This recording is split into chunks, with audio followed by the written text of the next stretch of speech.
Welcome my friends already to part 3 of our Blackrock Mountain card review, and I just woke up this morning and there were instantly more cards. I didn't expect that to happen so fast. What do we have here? We got Flamewalker, Core Rager, and Imp Gang Boss. That makes a Mage Hunter and a Warlock card. That's pretty amazing. Oh wow, it's like Blackrock is going to be such a huge blast and shaking up the meta again. I'm going to start with the Flamewalker, I would say. It's a 3-drop for Mage, 2/4, so Mage is getting a 3-drop with 2/4 also. And the effect is, after you cast a spell, deal 2 damage, randomly split among all enemies. That is interesting. I mean, the first thing that pops in my mind is Flamewalker into Arcane Missiles, because that would effectively be 5 Arcane Missiles. I mean, it's randomly split, so it would be 5 Arcane Missiles somewhere. Or a Frostbolt.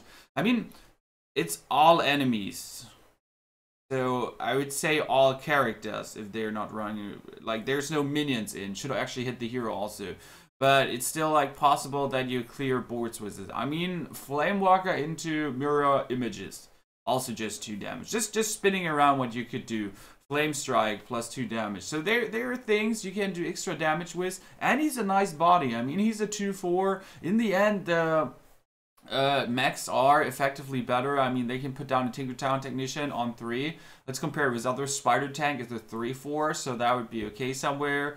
The Harvest Golem is a 2/3. He cannot even kill that. Or the Spirit Wolfstorm Shaman would survive also.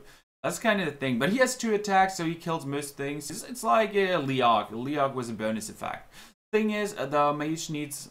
Well, you would need to play a lot of spells. I mean,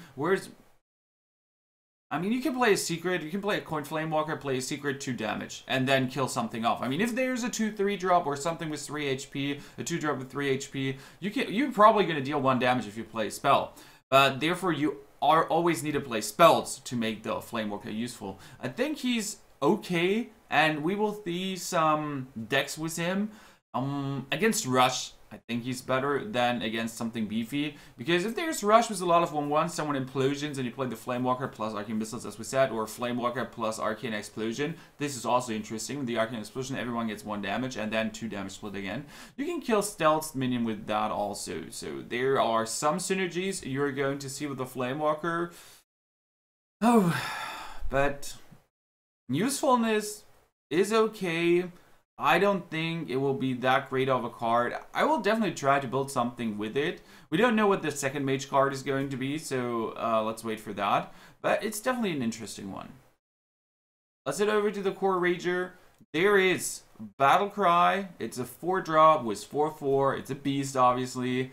And the Battle Cry effect is, if your hand is empty, gain +3/+3. So on the first view, that seems cool. It's a new effect, empty hand. That's like something new. That's to consider. Maybe more neutral cards coming with empty hand effects, or have 5 cards in hand, have more than 4 cards in hand, stuff like that. That makes it really interesting to actually have something like the Core Rager. The downside of it is it gets +3/+3, so it could get Big Game 100. In the end, if it gets Big Game 100, your Dr. Boom isn't getting Big Game 100. And it would only be a 4-drop getting Big Game 100. The thing is, you have to play him on an empty hand. So turn 4, your hand ain't going to be empty. That's almost impossible. Because you're going to hold a charger, you're going to hold whatsoever, another weapon. If you top deck him, let's say in Arena, absolutely great. I mean, Palm 7/7. I do think he's more an arena minion than a constructed minion. He ain't bad in constructed. I mean, if you draw that minion with a call pad, for example, he's really low cost, but he's only 4/4. And then you gotta keep him in the hand until your hand is empty. I mean, in late game, if you play control versus control, he can be absolutely cool. Just a 7/7 4/4 can always be good, but therefore you could also play Gasrilla if it's late game, because that's a 6/9 and it's even better. So the Macro Rager is, the Core Rager I mean, is most likely going to be an arena drop. An awesome arena drop, absolutely. I mean, that makes Hunter way more beefy now. You can just put that minion down after you top deck it and go crazy.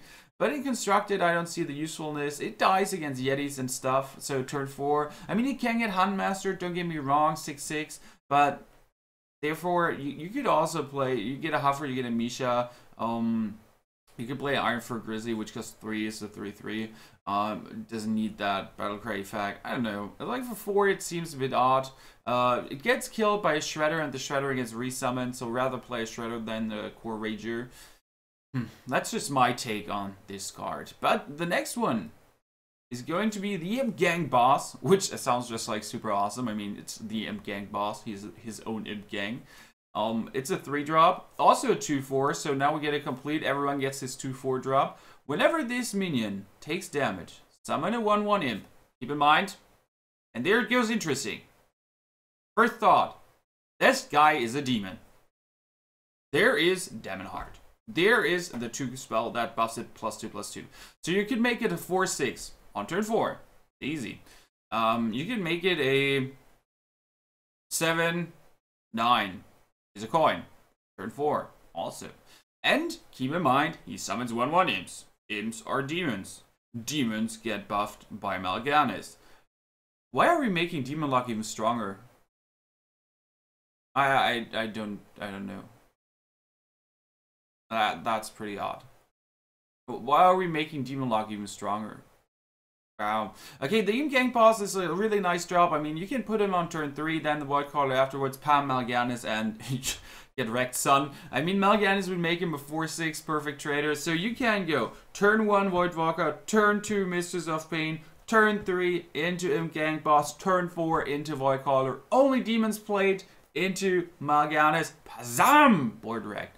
That guy's going to be really interesting. He's a 2/4, so a 2/4 for 4 is currently not the strongest. I mean, it's like the old Unbound Elemental drama. It gets wrecked, obviously, by a Pylon Shredder, but the advantage here is it can get buffed. So you might have the Imp Gang boss, he might be getting killed by a Shredder, but he comes on turn 3, and you can buff him with that spell +2/+2. So that makes it rather interesting. And he summons 1/1s, and if there's one problem a lot of decks are having, then to continuously deal with an army. I mean, it's turn 3 Gank boss into turn 4 Implosion, and yeah, you have your Whirlwind, no, you have your Lightning Storm, no, you already used your Lightning Storm. You can fight against Muster for Battle better with Imp Gang boss, and that's pretty funny. You don't need to Hellfire right away, you can just put him down and be like, ah! So that is really interesting, and every time he trades, he's also getting 1/1s, so that, it just makes it really interesting. I mean, the Imp Gang boss gets 1 damage, and then Pam Aries. So there's going to be a lot of interesting rush decks. I mean, I would even consider playing him into a Zoolock instead of the Harvest Golem. Imp Gang boss instead of Harvest Golem, he gives you at least 2 1/1s, I would say, most of the times, if someone tries to trade it, or you just trade with it yourself to keep the board empty. So there's going to be interesting Demon Zoolocks. I definitely see the use of that card. It's going to be mind-blowing. I'm definitely going to play the Imp Gang boss just because he's an imp and he's a gang boss, and it's a fact, it's just absolutely awesome. So those are the new cards. I hope you enjoyed the short review of them. There will definitely be one with all the cards together. If you want to watch the first and the second one, we get them linked here. So don't worry, we get it covered, bros, sisters, brodettes, everyone. Hope to see you on stream, guys. It's going to start, well, every day at 7. Well, not every day on the week, around 7, 7:38. Just watch out for Twitter, Facebook when we post it. Blackrock Mountain coming soon. Pre-order is available. Definitely looking forward to that, and I hope you had a wonderful time here. I had some. I love the new cards, and I hope I could share some knowledge with you. And well, if you have an opinion on those cards, feel free to share it down below. We'd love to see some comments from you. What do you think about those new cards? And well, see you in my next video.